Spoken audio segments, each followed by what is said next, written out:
Okay, so I'm David Pollock, and I'm from Wooleen Station in the Murchison, West Australia.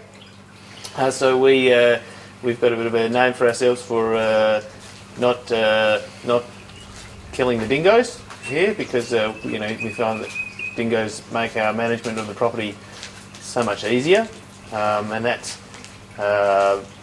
mostly to do with the fact that our biggest problem out here has always been unmanaged grazers, and the main unmanaged grazers have been goats and kangaroos, and they're unmanaged because they just don't respect the fences that we can economically build to keep our animals in, the stock that we run, which is cattle. So they just sort of go straight through those fences. So essentially, we're trying to move away from a set stocking regime, which is where you sort of have the animals in the paddock the whole time. And the problem with that grazing regime is that there's probably 200 different plants that the animals can eat, but they don't sort of eat them all evenly. They go and eat the really good ones until there's none left, and then they move on to the next second best good ones, and then they eat all of those. And so after the last 130 years of having animals everywhere all the time, we've essentially got rid of all the good species, the good production species.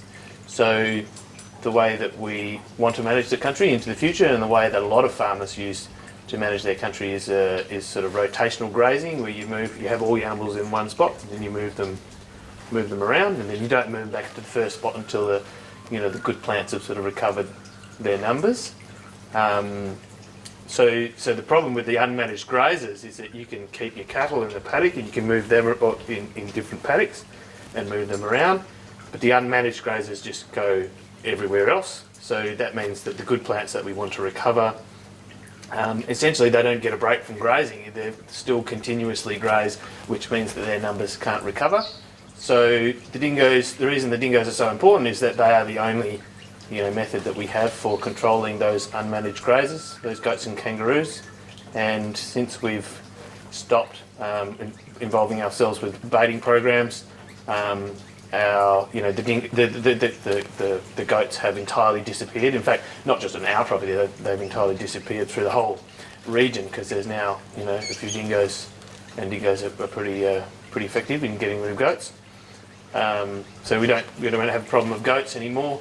And the kangaroo numbers, I think, have been reduced by about 90%. That's more of a guess on my behalf, and that does fluctuate with different seasons. But before the Ag Department, for example, did a survey in 1991 to estimate the